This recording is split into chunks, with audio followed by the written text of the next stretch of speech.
In 1832, a small Jewish family of refugees was desperately looking for a way out of persecution. They could have tried to rebuild their lives in Europe, in the Ottoman Empire, or anywhere around the Mediterranean. Instead, they chose something that would have sounded insane to most people at the time. They set their sights on India. Within a few decades of arriving, this family was being whispered about in elite circles with a very specific nickname, the Rothschilds of the East. They were praised as visionary businessmen, admired as generous benefactors, and celebrated as model citizens. They built schools, hospitals, docks, synagogues, libraries, tangible monuments that still stand today. But behind this glittering facade of generosity lay a fortune built on one of the most destructive trades in human history. Their empire wasn't founded on harmless commerce.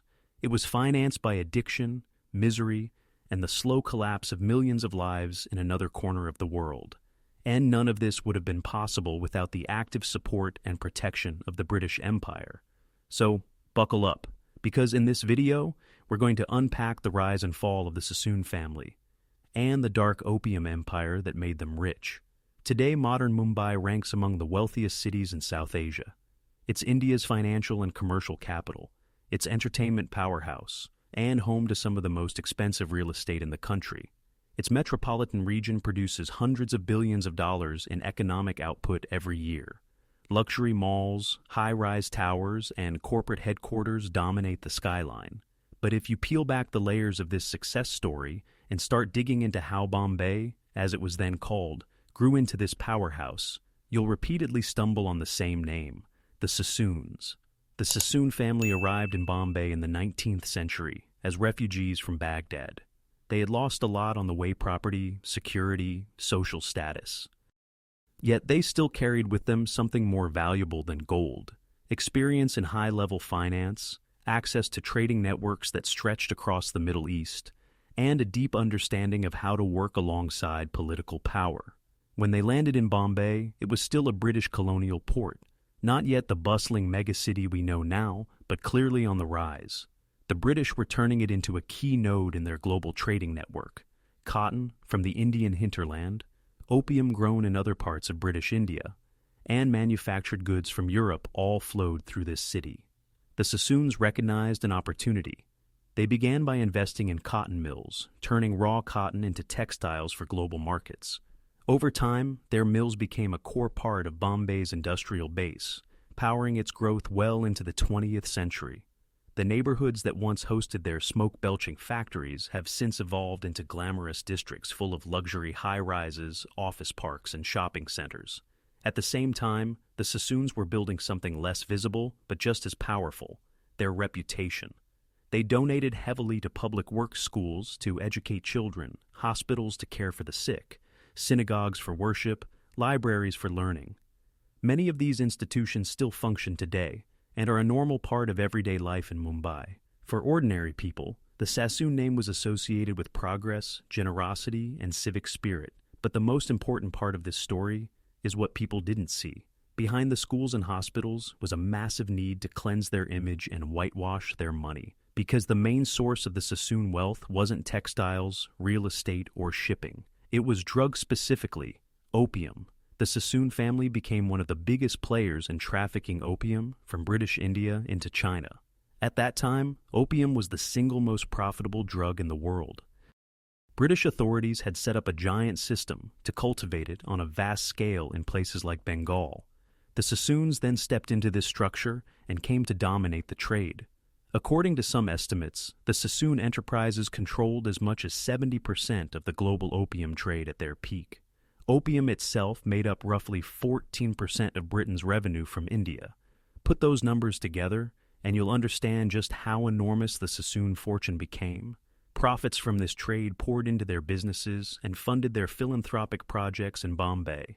Their wealth and cooperation with imperial interests were rewarded. The British elite welcomed them into their inner circles. Members of the family were granted noble titles and formal honors that very few brown colonial subjects ever received. In an empire built on racial hierarchy, being treated almost like equals was a rare privilege and a sign of just how useful and powerful the Sassoons had become. To see how all this began, we need to go back to the late 1820s and to one man, David Sassoon. David was the patriarch who laid the foundation of the dynasty. He was the son of Sheikh Sassoon ben Saleh, the long-serving chief treasurer of Baghdad's government. This position gave the family immense influence in local politics, but it also made them highly vulnerable. When a new governor known for his greed and brutality turned against them, the Sassoons quickly found themselves in danger. David was threatened, detained, and at one point even held hostage. Realizing that his life and the safety of his family were at risk, he decided to flee. First, he escaped to Iran, which offered temporary shelter, but not the long-term stability or opportunity that he wanted. He needed a place where he could rebuild his position and protect his children. British India offered both security and a path back to wealth. And there was another, darker reason why the British were so open to him. Colonial administrators actively welcomed small, wealthy minorities, especially ones with no local political base, into their trade networks. Jews in India were a tiny community. The British did not fear that they would lead rebellions or challenge imperial rule. Some historians even suggest that a British political agent may have directly encouraged the Sassoons to settle in Bombay. When David arrived in Bombay, he wasn't starting from zero. He brought with him his father's carefully built web of contacts, traders, financiers, and merchants scattered from the Middle East to India. In the 19th century, these personal networks were everything. They determined who trusted you with credit, who handled your cargo, who gave you information about prices and political risks. The Sassoons also weren't just ordinary shopkeepers. In Baghdad, they had been deeply involved in court politics and high finance. David understood how to align himself with power. From the beginning, he presented himself as a loyal ally to the British Empire. His reliability and usefulness earned him protection at a time when most Indian subjects were treated as inherently suspect. He followed imperial expansion very closely. Whenever the British conquered new territories or forced open markets through war, David evaluated where new business opportunities might emerge. He spread the family's investments accordingly, buying into ventures that would benefit from this expanding imperial footprint.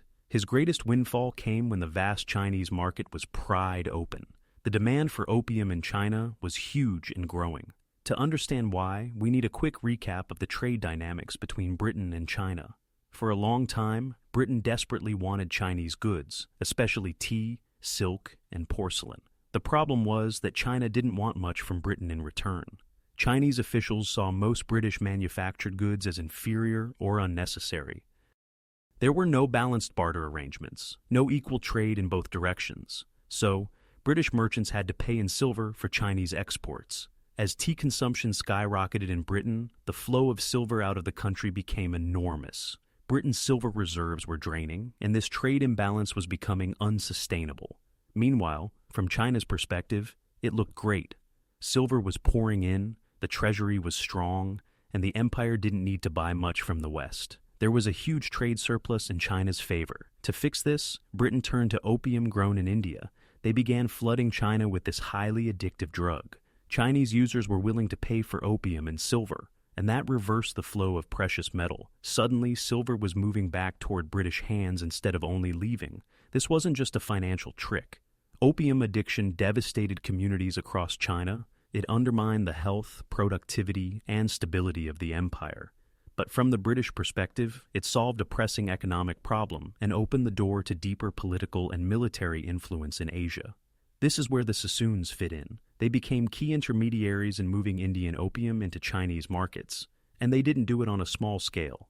In 1836 alone, one Sassoon-controlled firm shipped over 30,000 chests of opium to China. Each chest weighed around 120 pounds. Multiply that out, and you're looking at thousands of tons of narcotics pushed into Chinese ports in a single year. The result was predictable: widespread addiction, social breakdown, and immense human suffering across China's coastal cities and beyond.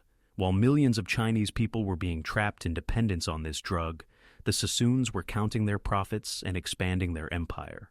Back in Bombay, David Sassoon's name became synonymous with wealth and philanthropy. Ordinary Indians saw the docks, schools, and libraries funded by the family and admired them for it. The darker reality of how this money was being earned far away, in Chinese opium dens and devastated communities, rarely entered the picture for people in India. If anything, the philanthropy masked the source of their riches. The more they gave, the more respectable and untouchable they became in the public eye. And younger members of the family took this even further, receiving honors from the highest British officials in India. Their influence grew so much that even public services began bending around their religious practices. For example, Bombay's tramway system issued special Sabbath passes, so Jewish passengers linked to their community wouldn't have to handle money on Saturdays. That's a small but telling sign of just how embedded and powerful the Sassoons had become. Their fame did not stop at India's borders. Because of their close cooperation with the colonial administration, their wealth, and their readiness to invest in British projects, they were increasingly welcomed into British society itself. In 1853, David Sassoon was granted British citizenship and honor almost no colonial subject received at the time. It formally recognized his services to the empire and symbolized the new bond between his family and the British establishment. Later generations pushed even deeper into elite circles. Using profits from the opium trade, the Sassoons purchased grand country houses across England. These estates allowed them to socialize with aristocrats, politicians, and members of the royal family. They weren't just colonial merchants anymore. They were part of the social world of the empire's rulers. Remember the nickname Rothschilds of the East? The Sassoons didn't just get compared to the Rothschilds, they literally married into them. Albert Sassoon's son married a daughter from the Rothschild family, binding two Jewish dynasties whose fortunes were tightly interwoven with British imperial ambitions. You could think of it this way. The Rothschilds financed wars, armies, and state projects, while the Sassoons generated vast pools of capital by poisoning China with opium and resolving Britain's crippling trade deficit in the process. But being accepted into the British elite had a cost. Over time, many Sassoon descendants grew uneasy, even ashamed of their Eastern roots. Some of them felt embarrassed when relatives from India came to visit. They were trying to fit into white British high society, and reminders of their background made that harder. No matter how many estates they bought or titles they received, they could never fully escape two facts. Their origins lay in Baghdad and Bombay, and their fortune was built on opium. For a while, it seemed like the empire they created would last forever. Britain's victories in the opium wars against China forced the Chinese government to open more ports and legalize aspects of the trade. With the Chinese market more accessible than ever, the Sassoon Company's shipments of opium surged, reaching almost 59,000 chests. The money kept pouring in. Albert Abdullah Sassoon, who took over after David's death, guided the family through this era of expansion. In 1873, he became the first Jewish person to receive the honorary freedom of the City of London, an honor that even members of the Rothschild family hadn't yet received. It was a clear signal. The Sassoon name, once associated with refugees from Baghdad, now stood at the heart of the British financial world. Over time, the family's investments diversified. They poured money into property, insurance companies, and banks.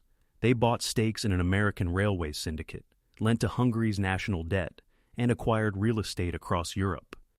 On paper, they had become a respectable multinational business dynasty, but the core of their wealth was still tied to one thing: opium from India being shipped into East Asia.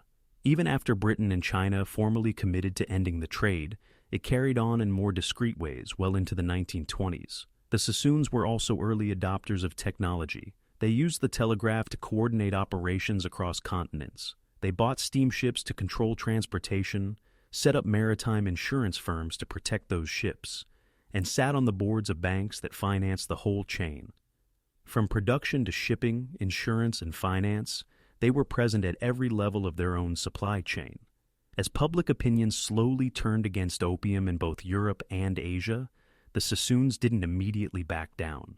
Albert was so unapologetic about the source of their fortune that he commissioned a family crest featuring a poppy, the plant from which opium is derived. For him, this wasn't a shameful secret. It was a symbol of success. But no empire lasts forever, especially when it's undermined from within. The generation after Albert began to fall into internal conflicts. Family members fought over money and control. These disputes became intense enough that the main business, David Sassoon & Co., eventually split. a breakaway branch formed its own firm, E.D. Sassoon and Co. The result was two rival companies, both run by members of the same extended family, both operating in the same line of business: opium trading and associated ventures. Instead of pooling resources and maintaining dominance, they competed fiercely with each other. That rivalry weakened the near monopoly the Sassoons once enjoyed. Then another, more subtle problem emerged. The next generation simply wasn't interested in the nuts and bolts of business. The London branch inherited control over David Sassoon and Co.'s, but they treated it more like a bottomless ATM than a serious enterprise. Many descendants were far more interested in luxury, leisure, and status than in shipping schedules or commodity prices. They withdrew money to fund their lifestyles while neglecting the day-to-day work needed to keep the firm strong. Some of them grew openly contemptuous of the origins of their wealth. One family member reportedly dismissed their fortune as money earned in the East by dirty trading. Coming from a dynasty that once proudly displayed a poppy on its crest, that comment shows just how far they had drifted away from their roots. By 1939, the family's direct involvement in David Sassoon and Co. ended. The company continued under different management, but it was only a shadow of what it had once been. Decades later, in the 1980s, the decline had become so complete that the British government described two of its former partners as totally unfit to serve as directors. Meanwhile, the breakaway firm, E.D. Sassoon and Co., chose a different path under the leadership of Victor Sassoon. Victor decided to pivot away from India entirely. He anticipated rising nationalist movements and feared that the Indian National Congress would eventually gain power, bringing instability and hostility toward foreign capital. To prepare for that future, he relocated the company's center of gravity to Shanghai, then one of the most dynamic commercial cities in Asia. To finance this move, Victor sold off mills and other assets in India, often at depressed prices. On paper, this looked like a risky gamble, but for a time, it worked incredibly well. By the mid-1930s, Fortune magazine called him Shanghai's #1 real estate owner. His holdings were estimated to be worth the equivalent of over $1 billion in today's money. This shift also had an unexpected humanitarian dimension. In the late 1930s, as Nazi persecution of Jews intensified, Shanghai became one of the few places in the world where Jewish refugees could arrive without a visa. By 1939, more than 20,000 Jewish refugees had reached the city. Many arrived penniless, traumatized, and unsure of their future. They were received by the established Baghdadi Jewish community in Shanghai, among whom Victor Sassoon was a leading figure. The community helped provide housing, food, and support. In this period, the Sassoon name was associated not with opium, but with rescue and generosity. But these were the last bright years of the dynasty's business power. In the decades that followed, political upheavals in China, including sweeping nationalization policies, led to the seizure of foreign-owned properties. The Sassoon Empire in Shanghai was confiscated, wiping out assets worth more than $1 billion in today's terms. Victor's bold relocation, which had once seemed like a masterstroke, ultimately turned into a fatal miscalculation. With Shanghai lost and India no longer under their economic grip, the Sassoons ceased to be a global business force. Officially, their empire was gone. Unofficially, though, the story is murkier. Some people argue that the Sassoon fortune didn't vanish so much as it dissolved into more complex financial structures, trusts, investments under different names, and stakes in companies that don't advertise any connection to the family. And that brings us to the real lesson here. Money has an incredible ability to hide its own origins. Over time, the source of a fortune can become abstract. Numbers in a bank ledger, shares in a corporation, portfolios managed by professionals who don't know or don't care about where the wealth originally came from. The Sassoon family began as vulnerable exiles from Baghdad. They rose to become the Rothschilds of the East by aligning themselves with British imperial power and exploiting the destruction caused by opium in China. They built schools and hospitals, earned elite titles, and moved in royal circles. Yet at the heart of their story lies a brutal reality, a fortune built on narcotics that devastated millions of lives. Their empire didn't end because of a sudden moral awakening or justice from above. It crumbled due to internal conflicts, shifting politics, and their own descendants' detachment. Today their name doesn't carry the same weight it once did. and that anonymity may be exactly what some of them wanted. Because fortunes like theirs rarely disappear completely. They just change shape, slip into the background, and reappear in different forms under different names.